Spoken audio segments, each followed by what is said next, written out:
What's going on, guys? Welcome back to another video, and today is the day that Jeepy finally gets fixed. The locker arrived this morning. Thank you to, I don't really want to thank FedEx, but thank you, FedEx, for doing your job and not losing it this time around. But a huge thank you to Dana, to Spicer, for sending it. Thank you. So Tyler is going to be working on my Jeep himself, which is fantastic. He's going to be doing the gears, all the internals, and trying to figure out if it is my transmission. Fingers crossed that it isn't. So here at Tom's 4x4, we use Ingenuity, right? Marlon doesn't want to deal with the ramps because they're super heavy, so there's this little culvert thing that we back up on and just bring the Jeep back. So there's a tire back there. I don't know, like 1, 2, 3, 4, 5 tires on the trailer.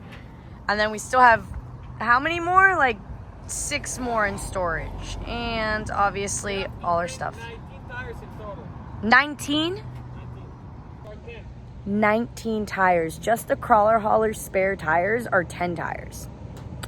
Yeah, so I don't think we're gonna get to move at least all of our stuff in this next trip. We're gonna have to move the rest of it when we get back from, or come back for Smoky Mountain and head back to Utah. So Jackery shipped this directly to Tom's 4x4.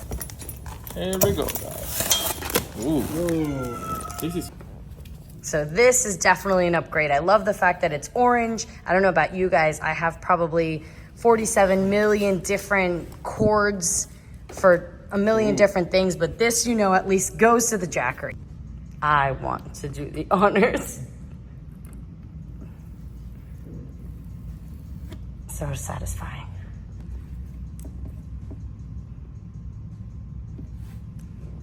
So this is straight out the box, guys. 29% battery. We are gonna plug this in, make sure it gets a full charge, and then we'll go into what makes this one different from the other one that we have.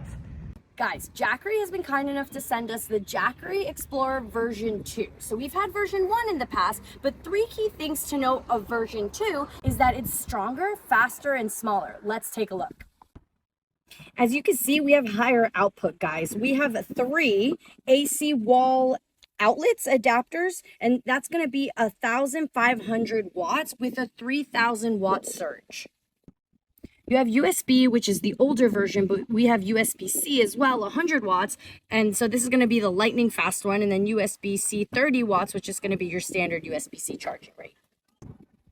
So the entire unit, the new version 2s, are shock and fire resistant. So the unit is all around smaller than the version 1, but this is my most favorite feature. Watch this. It now has a foldable handle, which allows you to stack things on top of it, not too heavy, but it's a lot more compact. So obviously you have this beautiful LCD display, but check out the light. It's been drastically improved. So obviously it's daytime. We'll try to get some night for you, but there's different intensity as well as a strobe. Looking forward to using the Jackery Explorer version 2 to keep all our phones and filming equipment charged so we can continue making awesome content for you guys. Stay tuned.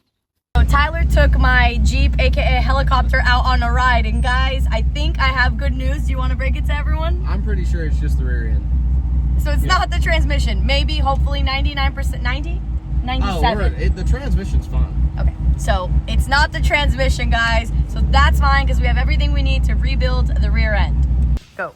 So I guess the question is, are we going to get chunks? Because I think we're going to get chunks. All right, let's see how good how chunky this is. Open it and then clean it. Yeah, but not since Walden's Ridge. yeah. So before Walden's Ridge, before Trail 15 that we did yesterday, it had a little bit of a whine. So after Walden's Ridge and before Trail 15, that's when we thought, this might be a transmission thing. It might be something maybe more nefarious than just the rear end, the rear axle. Now we know. I think it sounds like a helicopter, guys. It does. It sounds like a job for a Black Hawk. It's bad.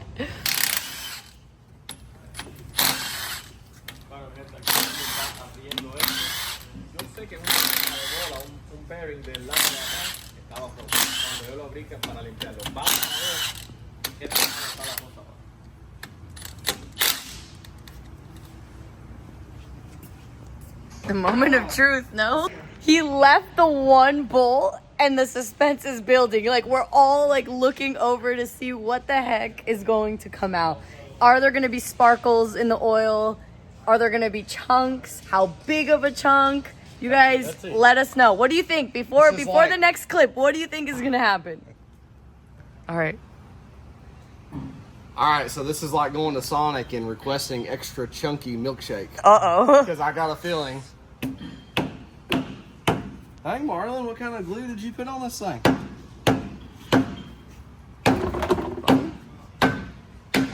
Oh. What do we have? I didn't see any chunks yet. Hang on. Not. This is very anticlimactic. Oh, yeah. No, that's not bad. No, that's not bad. It was way worse when he cleaned it before we went to Windrock. There's teeth missing. Yeah, look. Oh, yeah. Yeah, it's done. But we knew it was broke. I mean, R.I.P., buddy. These bearing right here. R.I.P. Like back. So when I put the V8, the Hemi, in the Jeep, all of you guys were saying that it was going to survive one trail. It didn't survive one trail, guys. It survived almost 2 whole years, and I haven't babied it. So I'm going to try to show you guys. You see the teeth missing off the spider gears there? So yeah, it was time. We're proud of you, Jeep, for holding it together for not just one trail, but probably 20 difficult and challenging trails. Yeah, look at the metal pieces inside of there. Oh, inside the carrier. Yep, in there. Right back there. So this is the one that I broke in Oklahoma. Well, this is the side that I broke in Oklahoma. So this one's basically brand newish and it passed the It's Fine test. No bent or stripped or twisted, correct. Splines, there you go. Beautiful. So we're titling this video, Getting Ready for the Artemis Rally and just survival in general. You guys don't understand the sigh of relief that I felt and physically portrayed when Tyler told me that he is certain that it's not the transmission. We did have a backup plan. The backup plan was going to be if we could source one locally in a junkyard. It's just the stock nag one, so there's a cajillion of them out there. That would be backup plan number 1. Backup plan number 2 would be we also have our JKU here. That one has the nag one as well. And that was backup plan number 2. Is that worst case scenario, if we couldn't source one locally today, would be to drop that one and put it in here. All right, this is the passenger side. This is the passenger side. So metal shavings, but The splines are fine. splines are fine. They look. Here's Kit Kat. Thank you, Kat. She's the parts manager. She's just the parts manager. She's a good girl. Sometimes, but she hates Hector and all dogs. Guys, if this is not the most beautiful sight that I have seen in a long time, I would be lying to you. So, oh my gosh, it has been a mission to get to this point to see this box. So what was that? Tyler? Jacked, it's gone. Pieces are literally gone. They're in outer space. So the hits keep coming. So the carrier bearing spun, and as you can see, I mean, it ate this up really bad. That bearing like came apart, as you saw in the picture, and I guess it locked the race up, and it was just spinning in there. So it's in really bad shape. Oh yeah, that's not good. So, you guys, I literally just asked the question, what does that mean? That means that I need a new axle, basically. Long story short, I need something bigger, badder, for my application. Stronger. Wait, there's a song, better, harder, faster, stronger. Do. Insert song here. But we're just gonna pretend we didn't see it for the sake of the rally. So, oh no. Wait. The cap looks just as bad. I mean, it's ate up too. I mean, these are not little I mean, they're not little gouges. I mean, that's a 1/16 of an inch deep. I mean, it's not good. So actually the housing is cracked, guys. Kind of wish it was the transmission because that's easier. I regret that it's not the transmission. Damn. We've been planning on doing an Ultimate Dana 80 in the rear of my Jeep for a while now. It ended up going, that axle, the UD80 went into the JL actually. That was mine. It was supposed to go into my Jeep, but we also were building Marlon's JL. So it just made more sense to swap it over because it was going to coilovers anyways. It came bracketless anyways. We just didn't, you know, it didn't make sense to take apart my Jeep when it was fully functioning, only to do it twice and then get another Dana 80 for Marlon. So involved. Oh no. So yeah, can you look? Yeah, it's done. This is done. The whole thing's done.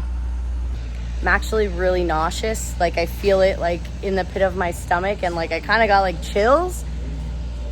This is not the news that we wanted. We just thought it was gonna be just redo the end, the rear axle, but it's actually gonna be a whole new axle. So we're gonna put it back together with all the new parts. It will survive the rally because it has to. It's gonna survive on pure will and prayers. But I think GP's gonna be down for some time, guys. I think it's time to upgrade the end to an 80, and that's gonna take time. We're in the middle of a cross-country move. It's not gonna happen overnight, unfortunately. Okay, so I didn't get to see this part because I was on the phone. But guys, this is, we can't even say it'll buff out because there's nothing to buff, but yeah.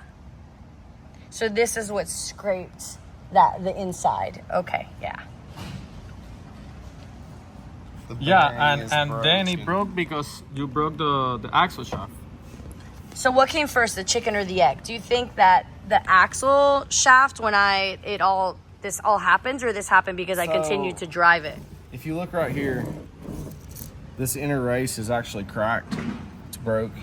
And how that happened, when your axle shaft broke, it expanded, and that's why all this is broken off. So the axle shaft failing is what broke the bearing. And then when you continued to drive on it, it just came apart, essentially. But as far as the inside of the locker being broken and the ring gear teeth being broken, like, those were already damaged from the axle shaft. Well, the axle shaft broke, but these were damaged before the axle shaft broke because, like, you broke the axle and you quit wheeling. I mean, you stopped. You went to the trailer. Yeah. So it's not like this was out of alignment and you were driving down the road and it caused the ring gear to crack. When we pulled the cover off to get all the pieces out, this was already broken. So this was broke from torque and horsepower, and this all got broke from the axle shaft failing. So my 2 cents on that is, obviously everything can break. Doesn't matter. There's no material on earth that is unbreakable. But I will say, this isn't a video to, I don't know, say that the parts that I have aren't strong enough. You could always get stronger, of course, but it is a true testament. I broke in Oklahoma, guys. So yes, we obviously replaced the axle shaft, and I was advised to not continue to wheel, but that just really wasn't an option for us. Our JL is in Utah. This is our job, guys. So this is what we're doing, and what we're saying isn't what we recommend the regular consumer and the regular daily driver to do. Honestly, it's the opposite. We do not, like, once things break, you should fix it 100% and not wheel it. Leave it at your trusted 4x4 shop. If you guys are around the Tennessee area, Georgia, I mean, anywhere else, you could always ship your Jeep here too. Tom's 4x4 covers, I mean, they've done work on Jeeps from coast to coast, so you don't have to necessarily be local. With that being said, my Spicer parts got me here, guys. Broke in Oklahoma, still wheeled Choco Loco, drove all of Jeep Beach, which isn't, you know, a true testament of being rowdy, but, you know, engaged 4-wheel drive on the beach, so there was that as well. Did River Rock, all right, wheeled a day out at River Rock on some pretty gnarly rock gardens, I should say. Wind Rock, did 2 days of intense wheeling in Harlan, Kentucky, so Black Mountain ORV, which is a rowdy park. You guys saw I almost flopped.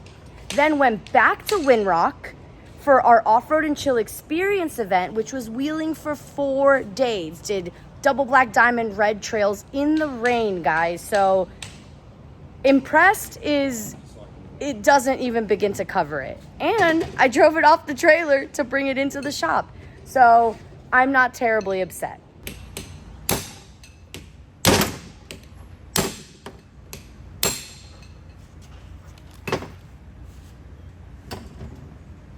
So Tyler is trying to get, what you just saw there, is trying to get the race off to be able to access this shims. We do obviously have new ones. The master install kit from Spicer, the Spicer master install kit, I should say, has all of that, the new ones, but he's trying to get a measurement on the shims to get a pretty good starting point, right? So he could do it without it, obviously, but this does take, save some time from just guessing and then having to redo it if it's not the correct shims.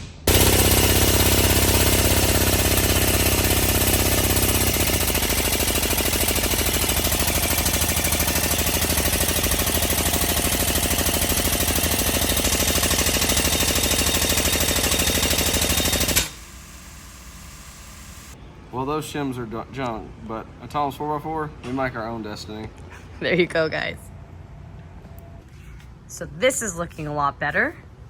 A lot better. So obviously brand new. Tyler's about to run a pattern. It's gonna be the real moment of truth. I think we're gonna be good. I mean, so far everything else is checked out. Like, we measured the old shims, and we, based on experience of doing this a long time, I knew those shims were kind of chewed up, so we put like an extra 3 or 4 thousandths on that side just to kind of account for wear. And when we put it in, the carrier preload was pretty good. I just checked the backlash, it was a 7 thousandths, and spec is 6 to 10. So we're right on the tight side, which is where I usually go for. We reused all the pinion shims, and the preload was good because these don't have a crush sleeve. So I'm pretty confident that it's going to be okay. Are you happy about it? Or are we feeling good? I'm feeling good. Okay. I'll be happy when we run this pattern and it's beautiful. Then I'll be happy. Kit Kat's here to approve. Kit Kat is Tom's 4x4's HR.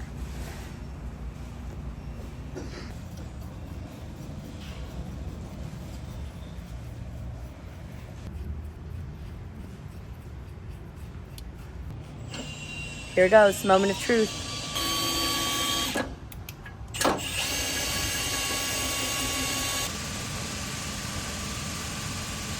So, first, what would I call that? First check was good, but Tyler always likes to go above and beyond. He wasn't too thrilled about the amount of preload, right? Right. On the carrier. The pinion is perfect. Pinion is perfect. So we were not loose on backlash. We were within spec. We're at about 7.5. I've got a 3,000 shim. I'm gonna add it to the drive side of the carrier. That way we can reduce our backlash just a little bit, try to get it closer to that 6 thousandths mark.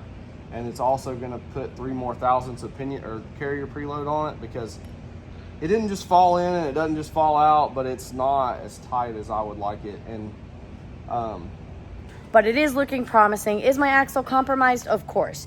Should you definitely at this point, Lord, hope that you never come to this situation, but if you do, yes, you are going to need drastic help. I do not suggest running things like this. We just have to get it together for this rally, which is going to be mostly pavement, but it should last. All right, so with that slight adjustment, and we're talking about how slight was that adjustment? that was 3 thousandths of an inch. So literally the thickness of a human hair.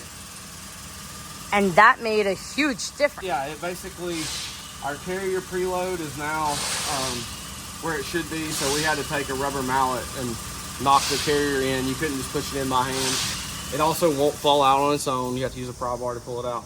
So it's people tend to, when people are learning how to set up gears, they overshoot because they don't realize how much of an impact even something as small as 3 thousandths of an inch will make. Especially on pinion depth, 3 thousandths can be like a massive change in the pattern. So if you're way out in left field, a 10 thousandths adjustment is a huge amount in the land of gears. I think it's safe to say that gears, I mean, there's a whole science obviously behind it, and it's an art. I feel like if you're really, really good at gears, you're really, really good at gears. Yeah, it's art. You get to paint. All right, we're right at 6 there. Like 5.95 thousandths. So right at 6. So we're gonna run that pattern again. All right, let's run it. We're starting over. Blank canvas, and by blank we mean fully painted, so that we can see the new pattern. All right.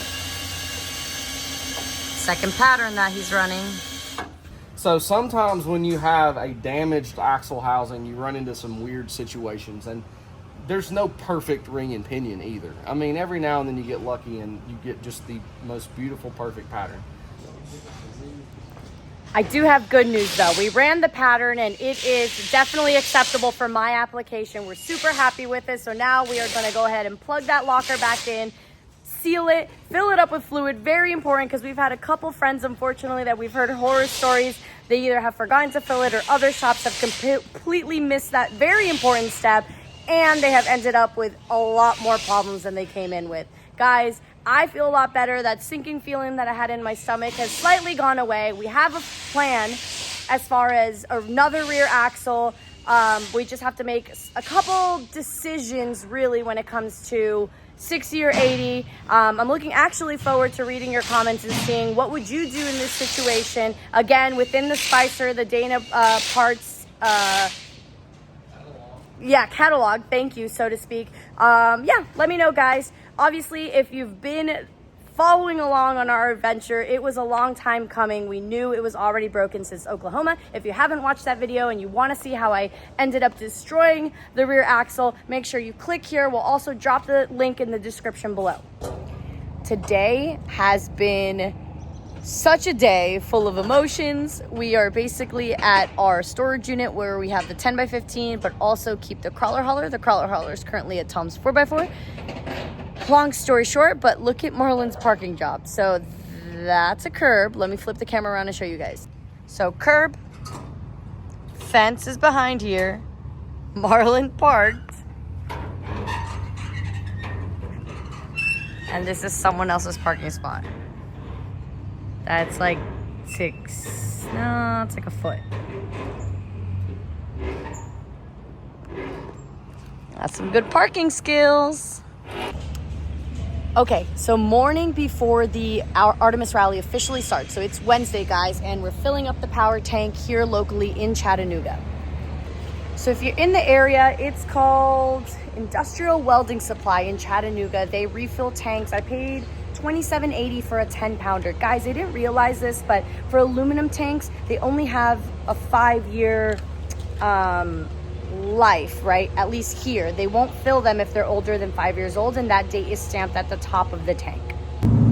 This morning has already taken off, guys. Basically, we went and hooked up to the trailer this morning after packing up obviously everything, because we are leaving today to head to Hickory, North Carolina, which is the first point of the rally. I have to be there at 7:30 a.m. so we're gonna try to get there today. So we picked up the trailer, headed to Tom's 4x4. Tyler completely fixed my Jeep, guys. I'm so happy.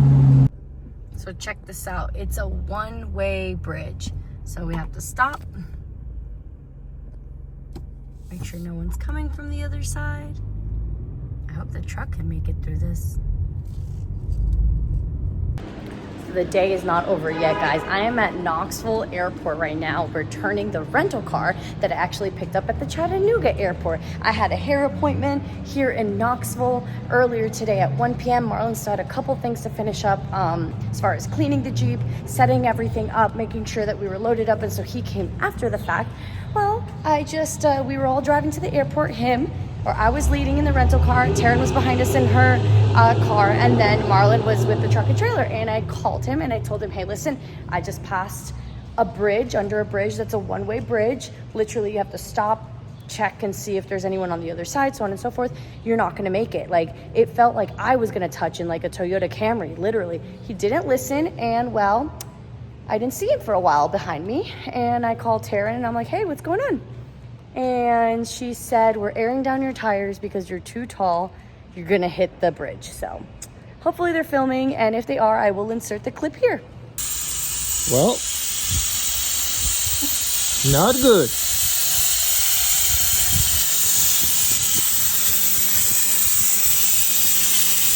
Not good. Welcome to Olive.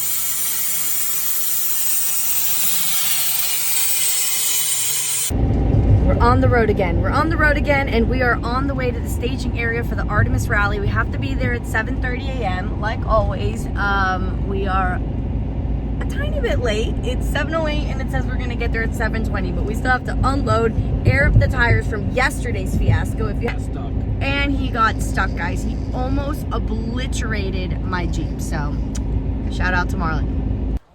Guys, I'm so excited to bring you Artemis Rally content, so follow along for the adventures. It's 4 days of an overland rally, so wish me luck. See you next time. Bye.